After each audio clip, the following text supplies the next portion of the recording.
Hello, everybody. Welcome. We're going to start in just a moment. Just letting others trickle in here at the 5:30 hour. So just bear with us here, and we'll begin in just a moment.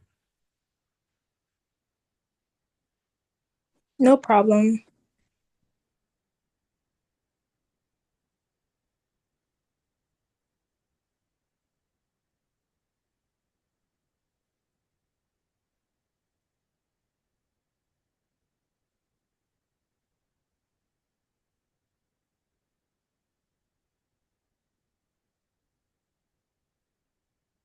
All right. Well, we'll go ahead and kick it off. Thank you, everybody, for joining. I'm Phil Serrano. I'm the Chief Growth Officer here at Elite DNA Behavioral Health. For those of you who aren't aware of us, Elite DNA, the DNA is an acronym actually for the owner's three kids. Dylan, Noah, and Asher. So our owner and founder is a licensed clinical social worker who got into this many years ago, but got into the entrepreneurial side 11 and a half years ago to create a place of collaboration, of access for those in the community. We take all insurances, and we have a model that really focuses on psychiatry and therapy working collaboratively. We have 36 locations across the state of Florida and now have an office in Virginia. And so very excited for that. That actually happened last week. And so our goal when we have these presentations is to really create an environment for you to learn and to grow, whether you're just starting your master's program, you're about to finish your master's program, or you are a therapist currently in the field. You know, I'm going to present Loretta in just a second, but this is a great opportunity to really get to know more about play therapy. And so the one thing I'll talk about at the end of the presentation is more opportunities for learning and development like this. But our goal here is to have about a 45-minute presentation, maybe a little bit more, maybe a little less, depending on how things are going. And then we will have questions at the end. It'll be about a 15-minute Q&A at the end. And so feel free to put your questions into the chat, and we will get to them at the end of the presentation. So without further ado, let me introduce Loretta Player, who is a licensed mental health counselor here at Elite DNA Behavioral Health. She's also a registered play therapist supervisor, and she's an EMDRIA approved consultant with a passion for supporting children, adults, and families through trauma-informed care. She's currently one of the senior regional therapy leads for the Central and North Florida regions of Elite DNA, where she provides clinical leadership and supports the growth of our therapeutic services across the region. With over 7 years experience providing play therapy, Loretta specializes in working with children and trauma, but draws from a range of modalities to meet the individual needs of her clients. Her background includes working in the foster care system as a certified case manager, where she engaged directly with children and families navigating complex systems and transitions. In addition to her clinical work, Loretta is actually actively involved in professional development and advocacy. I could tell you, as somebody who helps work with Elite DNA University, which is the learning arm of Elite DNA, Loretta is one of our probably most sought after trainers and instructors. And she also serves as the Central Florida chapter chair of the membership committee for the Florida Association of Play Therapy, where she supports efforts to grow and connect the play therapy community in Central Florida. So, without further ado, Loretta, do you want to take it from here? Yeah, thank you, Phil. Thank you. All right, so I'm just going to share my screen here with the presentation I put together. And as Phil said, please go ahead and put any questions that you may have in the chat. So I just have titled this today is Exploring Through Play, Nurturing Growth and Healing in Children. Here is all of my acronyms put out. It is like the alphabet soup of mental health. So an LMHC, RPT, the S is missing, an MDRIA approved consultant. So I love to kind of open this up and ask the question of you guys, and you can type this in.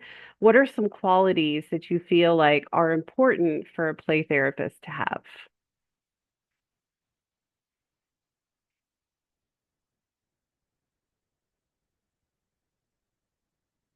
Patience. Yep.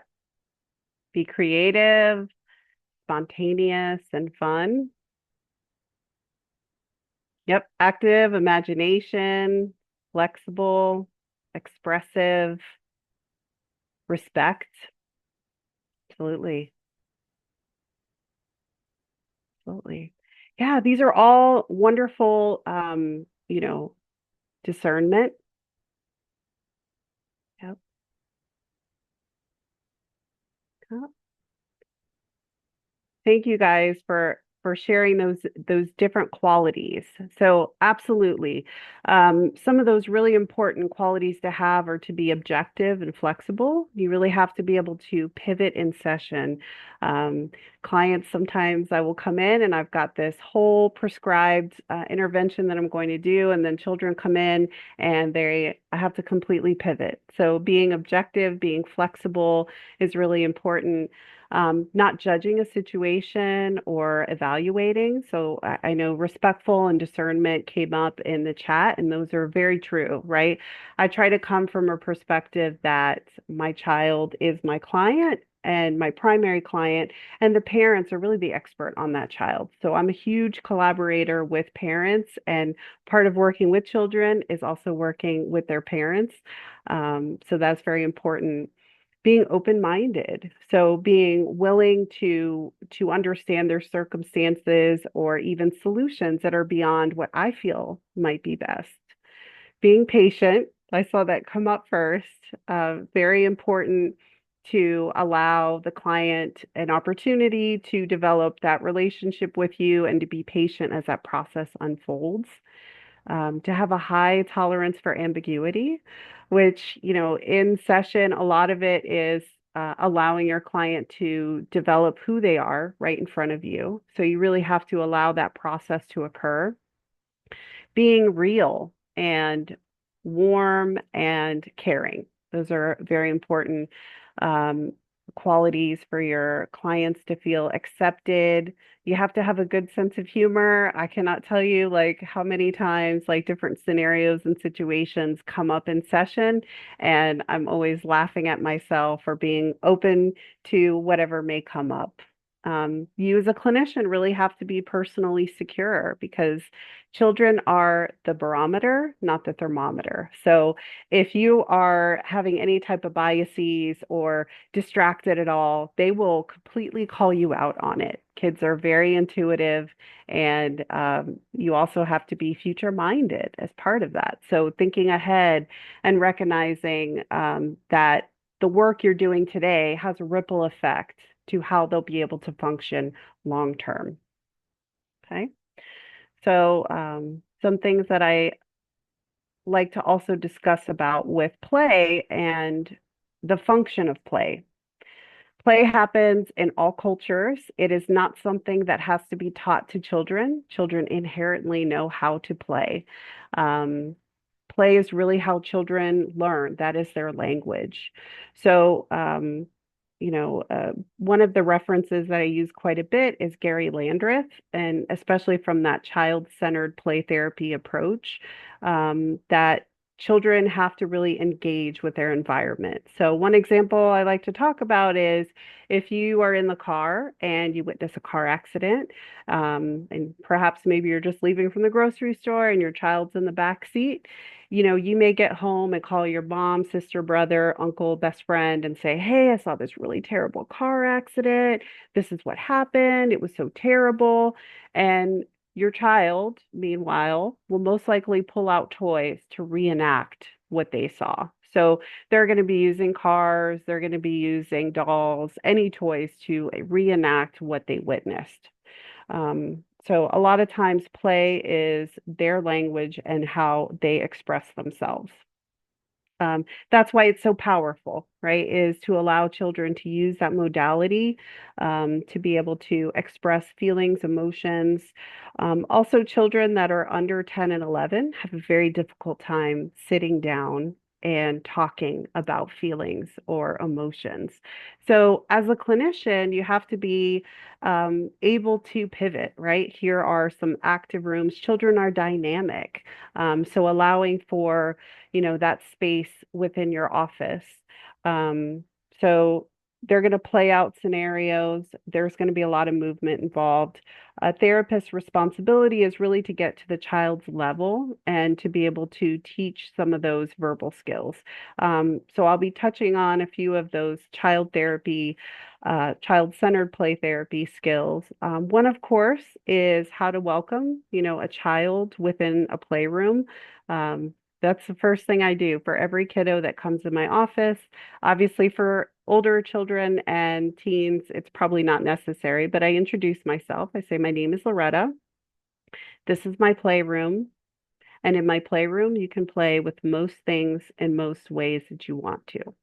So this is an introduction, but it's also putting in a therapeutic limit right from the very beginning because children are going to use this office space as a healing space, but they also have to understand that there's limits. And being able to introduce myself and provide that lets them know that there's times that they can do things that they want to and times that they won't be able to do things that they want to. So, this is all part of the process is welcoming a child into a playroom.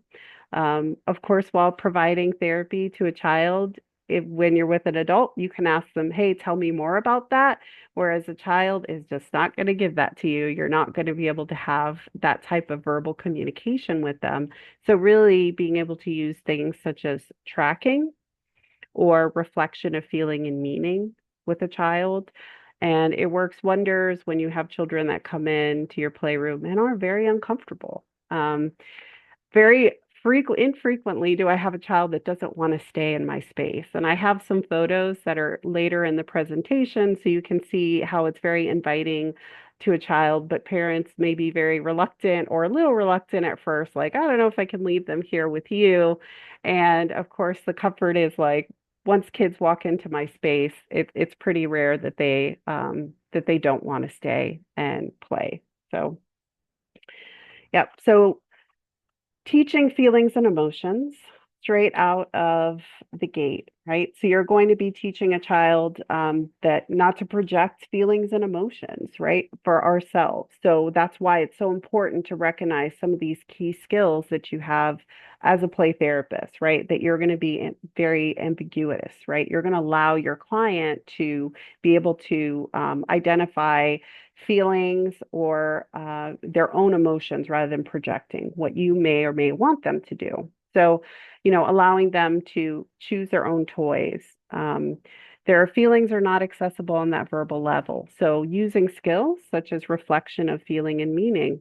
Oh, I really noticed that you get excited when you pick up this toy, or when you're interacting with this that surprised you. You weren't expecting that to happen. So I am using a lot of my verbal skills with play to teach them how to name that emotion. I'm also teaching them interpersonal conflict resolution, right? Because there's times where I may have to say no, or I may have to set a limit. And I do so in a very patient and calm manner. And then also to recognize, that we're giving them some of those verbal skills by using play. Okay. So, I'm talking about here is how play represents a child's attempt to organize their experiences through their personal world. So, through play, the child experiences feelings of being in control, even though in reality, circumstances may dictate otherwise. Um, and a lot of times you'll see that with children, there's different themes that emerge, and one of them presents as power and control. And so oftentimes either that will represent a child's inability to have any control over their life, or maybe that they have, such a loose environment, right, that there is no structure. And children, really need structure in order to feel safe. It helps them know where they begin and where you end. So there's comfort in that. So, understanding of a children's play behavior provides cues to help the therapist enter more fully into the inner emotional life of a child.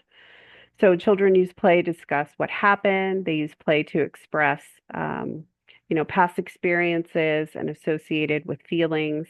If the child presents to therapy for aggressive behavior, the child uses items like maybe a dart gun, if you have one, kind of like based on your theoretical preference, if you want to have toys like that in your play space, or for opportunities to learn self-control. So play allows a child to make their internal world external. Children play out their feelings, thus bringing them out into the open. So symbolic play bridges the gap between concrete experiences and abstract thought. Toys are concrete objects that are symbols for something else the child has experienced. So if a child has, you know, experienced, being abused. Maybe the father is represented by by the lion club, and the child is represented by the cub, right? So kind of like that interaction. And that could be an opportunity to work out abuse in a symbolic way. There are a few presentations of play of adjusted children and maladjusted children. So if a child presents into your office space, you'll notice that there will be children who are going to need more additional support. So some of those cues can look like a maladjusted child may present into your space more silent in the first few play sessions, or the opposite, where you have a child that's rapid firing, lots of questions to you. They want to know all about you because that's how they can feel secure. They can be very cautious and deliberate, and they may only explore a few toys or a small area of your play area. So they're probably most likely also with maladjusted children, more likely to express their emotions symbolically with clay or sand. So that's a really powerful modality. They are also more aggressive and may attempt to destroy materials. So that's why learning that limit setting right from go is so important to be able to teach that with children.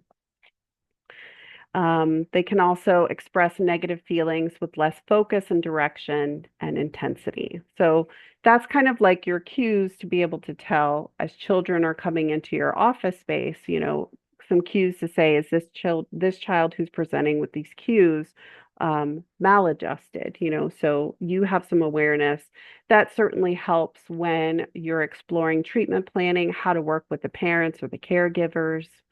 Um, Adjusted children obviously are going to be more confident when they're coming into your space. They may be more free to express their feelings and emotion. There's a little more security that you'll notice with the caregiver. They may feel more free to share or express their feelings. So, gives you some cues as a child is coming in. I'm always assessing for this right from the beginning. So as soon as a child comes in, here at Elite, the intake will take place sometimes prior to them coming into the office.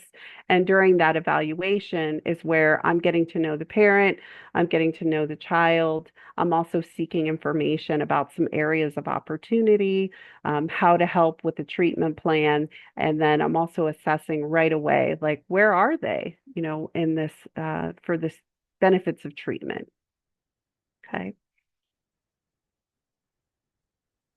And another area to focus on is when you are doing an evaluation. Of course, this is something to consider depending on where you are and what kind of materials or space which is permitted, is to explore, to have this evaluation to get more information. Is this something where you want to have with the child present and the adult, or do you want to gather this information, maybe provide, you know, um, an activity for the child to be doing, and then you're able to talk a little more with the caregiver. So in the space where I have a lot of toys, I have dress up clothes, I'll often ask the child permission, like, hey, is it okay? Today's going to look a little different.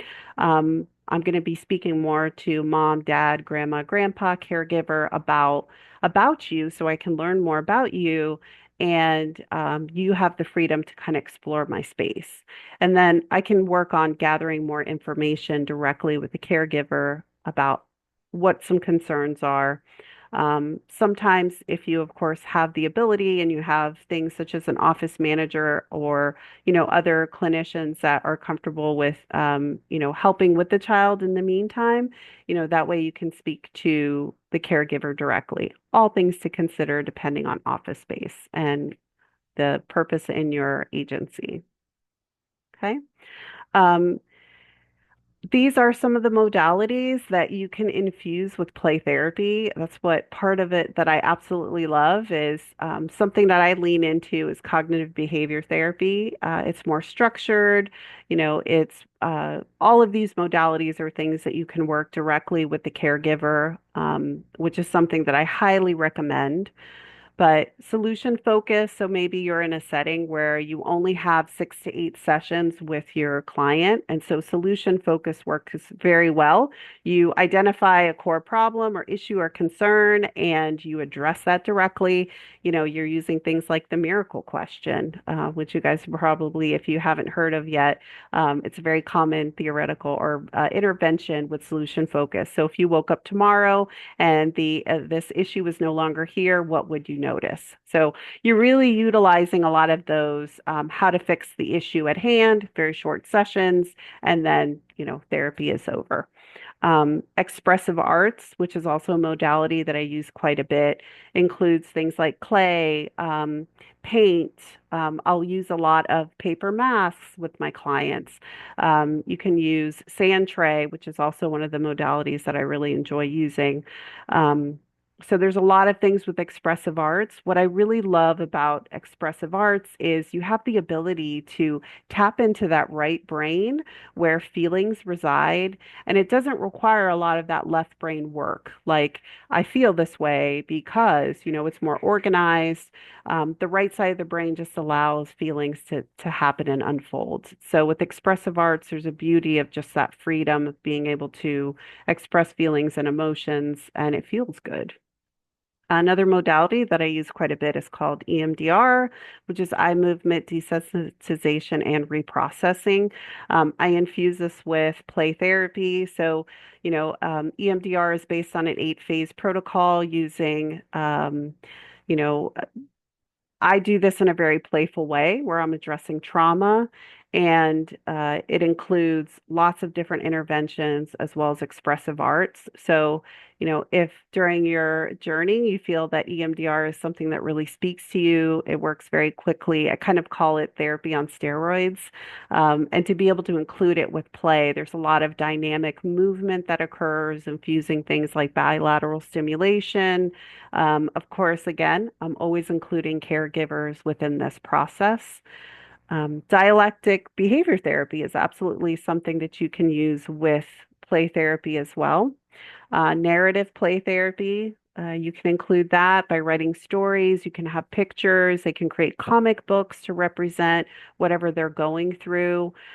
Person-centered, which is also child-centered play therapy. That's a fantastic modality. I work with children as young as 3 years old, and that works very well with the younger population. But of course, you can use it also with older children. You just allow the children to be more engaged and involved in taking the reign, and many, many more. I'm sure I could go on and on about all the different modalities that can be used with play therapy. Okay. Um, So this is the website for the Association for Play Therapy. I just wanted to share this because there's a lot of great tools available here with going to the APT website. They do a lot of Q&A sessions. So if you're interested in becoming a registered play therapist, there are quite a few steps involved. There are certain classes that are offered, could be offered at your college or the university you attend. I know that they're kind of expanding and opening up for different providers to be teaching those play therapy courses. There's also that Q&A session, which can go over a lot more of the requirements involved with it. And I also have some more information about the FAPT and some of the things that they have. So, trained in therapist trained in play therapy, um, So Elite here at Elite DNA, we offer the university courses, which I am, very involved in teaching. I do that twice a year, and I worked directly with clinicians. We meet weekly or every other week, depending on whether I have. Currently, I have two cohorts, so we're meeting every other week. And the beauty of that is I'm teaching information and you're working with children and you're learning these tools as you go. So I'm teaching it in the class and then you're also applying that knowledge directly. And I leave room for case consultation. So as you come into hurdles or different situations, then you can bring those. We also have a play therapy chat here so that providers can, you know, um, interact directly and share resources. I've collaborated with two other providers and we created a foundations and play therapy, which is on demand. So providers can start that at any time and they can also pause it. So it's great for utilizing those in between sessions or if you have a bunch of no call, no shows. Here at Elite DNA, we also have play therapy kits, which leadership has been amazing to assist funding that. So I kind of gave some insight as to what materials would be very helpful. One of them is the CBT game, which again, I'm a CBT, usually typically oriented play therapist and EMDR. So that's been a fantastic tool. There's also like local FAPT membership. So if you're interested in learning or getting trained in that way. Um, so these are some of the benefits with the play therapy. So as a student, you guys have a free membership that you're eligible to obtain. And so those are some of the benefits that come along with it. There's an APT Play Today subscription. They also have, again, also different emails that go out. So if you want to collaborate with other providers, you can be part of the member directory, community forum. There's also free workshops that once a month they submit, and they are not worth CEUs, but even as like a student or an intern, you wouldn't need those. But they're great for different topics, and they really vary. I've done them before. Like one of them was about substance abuse and working with parents that have substance abuse. And then another month, it was about working with children with oppositional defiant disorder. So it's really a hodgepodge of different trainings, and I always think it's really great. So, and then these are the different like memberships you can have, but you see as a student, it's free for 1 year, so it doesn't hurt to sign up. Then you have access to some of these really great resources, and there's also a conference that is done every year too, which is great. Oh, getting ahead of myself. So shared that information, but I did want to kind of like backtrack and discuss. I guess I had not included some of the photos of my playroom in this presentation. I apologize, but some of the materials to include. There's broad categories. So one of them is recognizing that there's different ways that children are going to express feelings and emotions, right? So some themes that can emerge are nurturing. So some examples of play toys that you can have could be a dollhouse, doll families, bottles, cradles, stuffed toys, doctor's kits, tool kits, kitchen and play food. So it's really important. Sometimes those themes present for different reasons. It could be that that's not something that they have within their family of origin. And so they're really craving that. And so it can come up in session.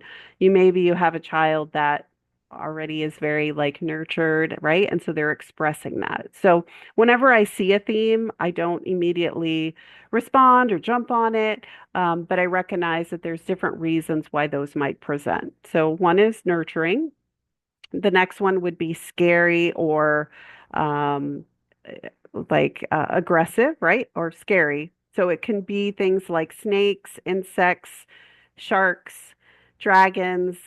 This could be also, trauma. Maybe it's medical equipment that's presented. Um, I no longer keep any bugs in my office are snakes because those plastic toys are starting to look just a little bit too real for me. And more than once, I've come across them, and so I don't keep those anymore in my office. So you've got nurturing, you've got scary. The next one that presents is aggressive. And if children are having to work out aggression, even if you don't have things like guns in your office, they will find a way to create a gun if they really want to express that. Some items that I have in my office is I have swords, which I use for bilateral stimulation for EMDR in children. So, but also that works out some of those aggression. And when I say aggression, it's not children trying to hit me or to yell at me or scream at me, but it's working out some of these themes that they may have experienced. So if they've been exposed to trauma, or maybe there's a parent that's been, arrested, that could be something that they experience. And so you're giving them the opportunity to play it out in your office space. Um, some other things that could look like aggressive toys could be things like knives or soldiers. It could be shields. Another theme is expressive, right? So we're encouraging them to enhance their feelings, practice problem solving. Some examples of that, just like I touched on earlier, were markers, clay, crayons. Pretend and fantasy also is another theme where a child, it kind of invites them to express maybe some of their inner desires or and that could be with dress up toys, which I also have, or dress up clothes. I have that in my office. I have one, a Power Ranger, which gets used quite frequently. And then I also have things like a princess. You can have doctors' costumes in there as well. Very often I'll have boys that put on dresses. And again, I'm using some of those skills of being ambiguous. So I'm not making any comments or anything. I just noticed you're proud that you put on this dress. Like this makes you feel good. Um, and then, of course, some of those mastery play, which presents as things like building blocks, Legos, anything where a child feels truly successful or very confident in their skills. So that's a theme that arises. When we think about playroom sizes, I mean, I have done play therapy in rooms as small as like what felt like a broom closet. Really what you bring, which is the safety and security, is the most important thing. So, regardless of size, I've gotten very creative with storage. I used to always carry my little, um, I had this like little dolly that had a box on it, and I would include any materials I felt like I needed for that day, and I would bring it to and from work because I didn't have the space. But really, again, it's your presence that you bring to the space, which is most important. Other things to consider as a play therapist is having paper towels or cleanup materials, because oftentimes we're creating things. I'll have to be sure to tell parents that when they're coming into my space, to please not send them in very nice clothing, because inevitably what happens is we're using paint or some kind of food coloring, and kids will immediately wipe their hands on their clothing. So oftentimes I'm encouraging parents to not send them in their best clothes. So important to have things like Clorox wipes on hands or paper towels because spills do happen. And I'm a huge proponent of, with Play-Doh, of letting kids mix and match colors. I know sometimes other clinicians I've shared, they're shocked, like, oh, the Play-Doh brings anxiety. And I'm just like, it happens. Sometimes you got to mix and match, and it's part of expressing their feelings and emotions. I will allow kids to pour water into cups because sometimes we're creating calm down jars. And so that's part of the process. Um, so you want to think ahead and think about like what materials you need as a clinician to help you feel successful, because it can be disruptive in session if you're working with a client and they drop some modality that you're using and you're having to run out to get paper towels. Okay. So the biggest thing is to convey the message to your patient to be yourself and play and not to be careful. Toys are best. Toys are best. Simple toys are best, excuse me. So remember that children can create toys out of sticks if needed. I avoid electronic equipment. An exception to that are self-proclaimed geek therapists. So these are providers that use Minecraft in session. They can also play Dungeons and Dragons with their clients. There's a lot of modalities that infuse play and video games. It's not something that I lean into. For me, in fact, it's a hard no that an iPad or a tablet does not come into my office space. But, for you as a clinician, determining whether this is important or not, or a modality that you connect with. Okay. So, toys and materials for the playroom should be selected and not collected. So I know I have some items that sometimes parents will say, like, "Oh, can we bring this in? I know you work with kids, and we'd love to get rid of this and have it someplace to go." And so, the answer is no, right? Because I'm being very intentional on what I bring into the space. So some items that I have are a kitchen. I also have a dollhouse. I have a sand tray and sand tray miniatures. I have a dress up station that includes costumes. I also have a purse with makeup, fake makeup. I have a cabinet in my office space that I've had to put some cling, decorative cling on the windows because it becomes very tempting and it's full of games. So I use a lot of board games in session. That's definitely have a lot of tools and figuring out what storage is important and where to have that.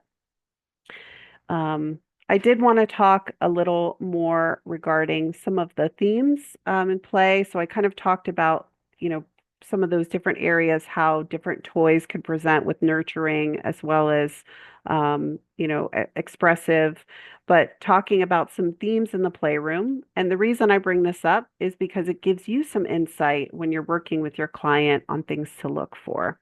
So one of the big areas is control.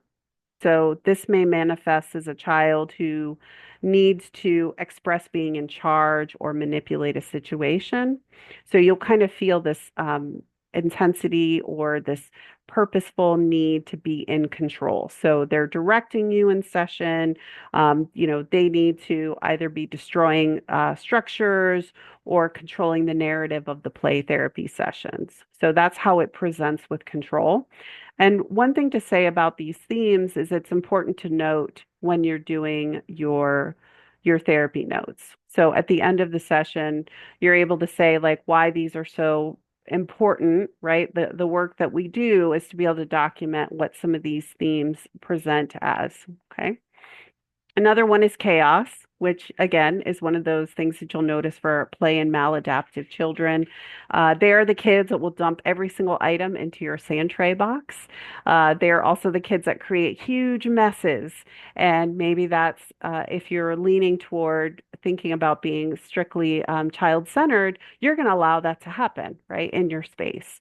So those children are going to be overwhelmed, and that's how they are expressing that play. So they're spilling things, they're throwing toys, materials.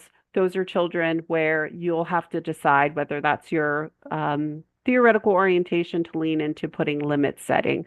So, I know you'd really like to break this item, but in here, that item is not for breaking. You can, however, kick this or throw this, right? So you're offering an alternative. Again, that aggressive play can represent it with aggressive behaviors, maybe some of those aggressive toys that I discussed, like using swords or knives or soldiers. And that's really for a child to be able to express, again, some of that powerlessness that they may experience. It can also be intuitive or at least an expression of trauma. So just kind of like again, being open-minded and aware as that theme unfolds. Mastery play, I kind of touched on before, but it's allowing, the theme will be they have to only do things where they feel really good. And this could be for a couple different reasons. One, they may just feel like insecure with who they are and it's building self-confidence. You might be working with a child maybe that's gifted and that's their whole identity is on how I present to my parents and how they represent my intelligence and how capable I am. Connection and nurturing play, again, using a lot of those dolls. You'll notice too that children need to be very close to you as a clinician, right? There's a lot of that, like they need to feel accepted and loved and closeness and care, emotional support. So that theme itself can present grief and loss in play therapy. A lot of times we'll have children that come in after they've lost a caregiver. But grief and loss is not necessarily just death. Sometimes it can be also the loss of different systems.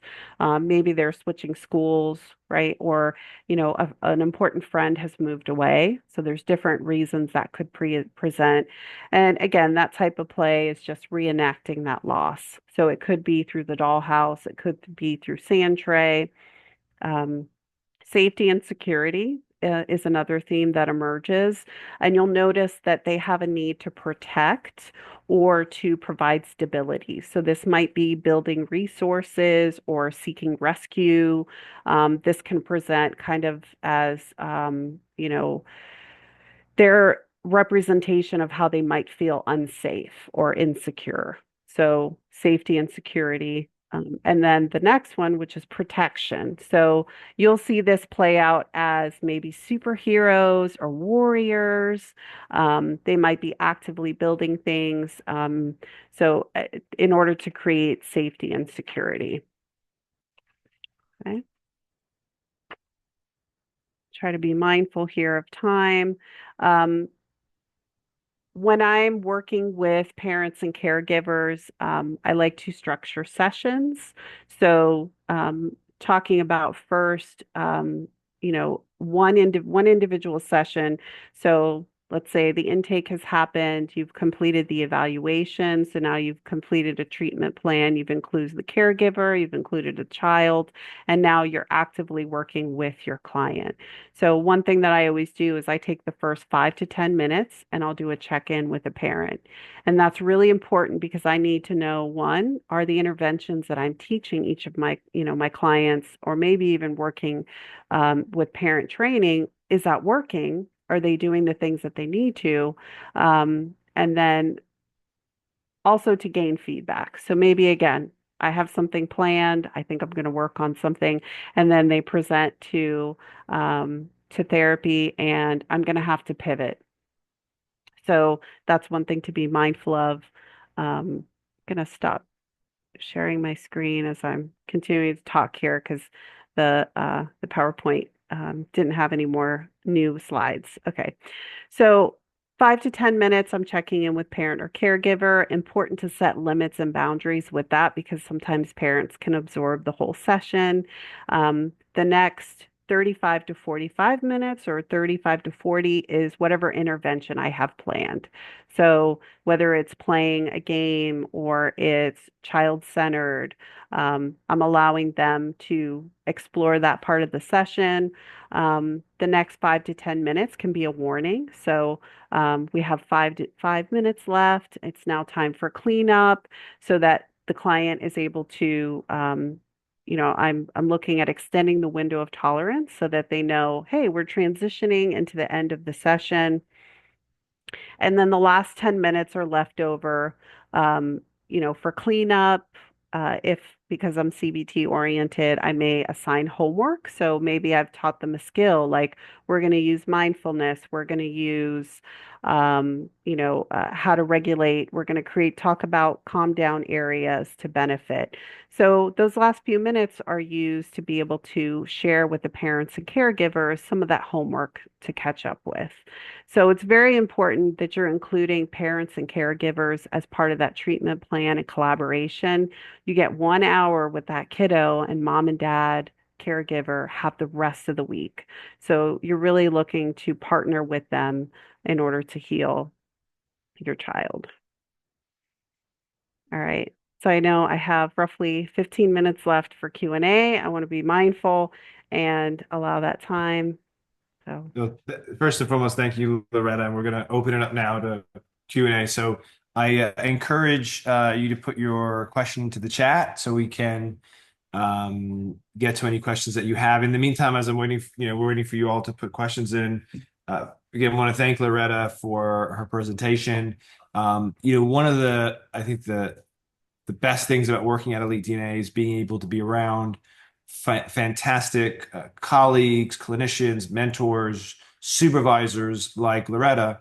We're very happy and lucky to have Elite DNA University, which helps, run a credible amount of trainings. We've just completed 24 individuals doing EMDR training, part one and part two. Last week, we have an ART training going on this week for 21 individuals. We do an incredible amount of trainings through the university. But I think what's even better is having qualified supervisors or even child play therapy supervisors like Loretta who can work with you regularly and grow. And so as you're looking at opportunities, whether that's now because you're graduating or in a year when you're graduating, really think about organizations that are going to invest in you. I know a lot of the times we, like to look at and try to compare apples to apples, what one company's paying, what one company's allowing me to do and being virtual. But it's an incredible time when you are in your registered internship period, when you just get your degree and you're, working towards your licensure to really to hone in on your craft and to work with people who are going to challenge you to be better. And so I always welcome those who are really interested in organizations like that, who are going to invest in you and want you to be the best clinician possible. To feel free to apply to Elite DNA, and you could do so. Even I'll put my email in the chat by reaching out, whether that's because you're graduating in 3 months, or you're graduating in a year, or you just got your degree. So that's my little plug there. So let's get to the first question from Francine. Loretta, Francine wants to know, how do you decide which modality you pair play therapy with? Yeah, great question. Um, that's the part that I love best about play therapy is it's so adaptive. Like as long as I'm using play in a really creative way, I can really adapt it to any modality and in a fun way. Like COVID, if nothing else, has taught me how to be very flexible and that you can do telehealth with children. So, it was just amazing. I mean, there were times where I was working with a 5-year-old and we were creating blanket forts. And what I was really teaching was that skill of having a calm place to be able to go calm down. Sometimes when I'm working with a small child, I'll do things like a scavenger hunt. And here they think it's this really playful game, but actually I'm assessing and I'm learning more about them. So I'm asking things like, can you share a picture of somebody you really love? What's the softest toy that you own? Can you get me three or show me three socks that are the same color? So all in that moment, I'm identifying, okay, is their bedroom a hot mess? Um, do they have like some type of calming tool? Who is their support system? So there's a lot of fun things that happen through play. So, I just learned to pivot in session and it really depends. Like if you have a particular diagnosis that presents, so maybe this is a client that has a lot of dysregulation. I'm going to know that I'm going to have to pick battles, right? Like, so maybe there could be, and I want kids to get dysregulated in my space, and it happens. But then I may decide, like, I'm going to go for more of a mindfulness. Right, because I'm teaching them about emotional regulation. And then maybe there's times where I'm more CBT oriented and I'm using kind of like that CBT triangle and I'm drawing it out on my chalkboard table and I'm helping them to connect how feelings interact and impact their behaviors and their thoughts. Right. So it's really depends on the client I'm working with. Thank you, Loretta. Next question from Molly. Could you say a bit more about EMDR and play therapy sessions and what they look like? Yeah, great question. Okay, so it's something I get very excited about. I'm actually an EMDRIA credit provider. Elite has worked with me to help me get established. And so I actually do advanced trainings for children in play. This year, I'm also integrating substance abuse. And I know some people might ask, like, how are the two even related? But because I'm so passionate about working with children and I see the impact that substance abuse has on families, that I understand the long-term ripple effect. So, side note on that. But with EMDR in play, it's based on that 8 phase protocol. It's very structured with EMDR, right? Like you're doing that, assessment phase, you're exploring, but I'm infusing play. So maybe when I'm teaching a child about resources or I'm introducing, safe, calm place, we're doing things like we're taking a pillowcase and we're drawing their safe and calm place so they can then take that with them and sleep at night. Or if they're a child who, I'll use the swords and I have wands too for bilateral stimulation. So that allows for that eye movement to occur. I also have tappers that I'll use in session. A lot of my kiddos know about this. Or if I'm working with a parent, I'm using that narrative EMDR approach where we're talking about this really traumatic event that happened. And in the end, right, they're growing bigger and stronger every day. And they have their parent or caregiver in there doing the taps on them. It's really a powerful, powerful intervention. So, it looks a little different than when I'm working with an adult. Sometimes I get that opportunity to process, and it's a very brief 3-minute window, and I burst in like the Kool-Aid man. So maybe they're presenting with a traumatic event and it's coming out in their play, and then I'm going to say, "Wow, that's a really big bite that you just took of EMDR or of this traumatic event. Let's take these taps." So that was a really big, scary feeling that you just shared. So I'm using those opportunities as they present through play. And a follow-up question there for Molly. Also curious if stories/books ever play a role in play therapy for identifying modeling. Yeah, absolutely. Julia Cook is probably one of my favorite CBT authors. She does all kinds of great books. I have My Mouth is a Volcano, which is fantastic for treating ADHD kiddos and teaching them how to slow down when they have a lot of questions. Another popular one, especially with oppositional defiant disorder, is I Just Don't Like the Sound of No. So when I'm working with children and we're reading stories, a lot of times I will take their name and include it in the story.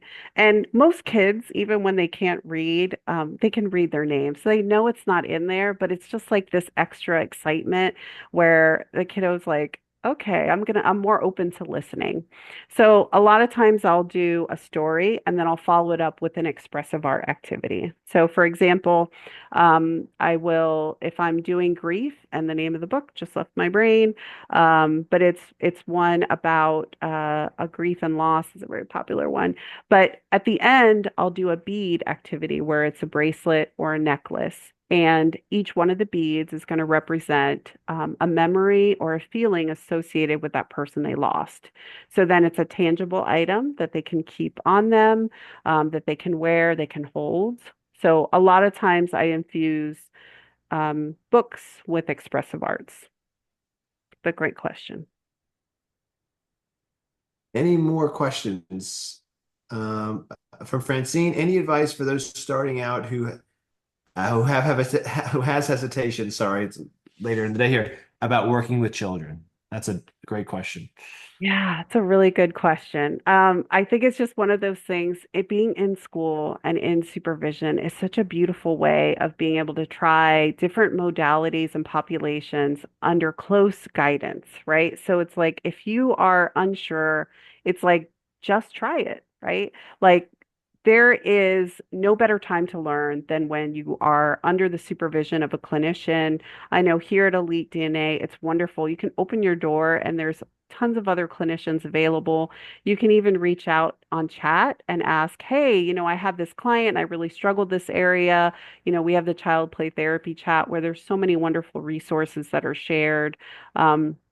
I know that I learned about just recently hopscotch, which I've been doing therapy now for quite some time, play therapy, and it's an online modality through telehealth and that you can do with kiddos. So there's so many wonderful resources to share. And I think you really have to identify your why, right? And why you got into therapy. And to be able to say, that is what fuels what I do. And I'm open to trying it with different populations because I think you'll be surprised what you actually enjoy. I know when I first started, I was like, I am not working with adults. I don't like to work with adults. I only like to work with children. And I even, to the point when I got licensed, I still hadn't worked with any adults. And then I learned EMDR and I was like, all right, I guess I got to try this with some adults before I could try it with children. And I wound up actually liking it. And it was a really nice break. So I have good balance in my schedule where, I might have a kiddo first thing at 8 o'clock in the morning and I'm getting down on the ground and I'm playing and I'm working things out. And then 9 o'clock, I'm able to sit down and kind of use more of that talk therapy. So it's beautiful balance for me to have the ability to use my imagination and to be creative, and then to be able to kind of sit and use the other part of my brain where I'm utilizing more talk therapy. Another question came in. Do you think it's easier for you to work with children than adults?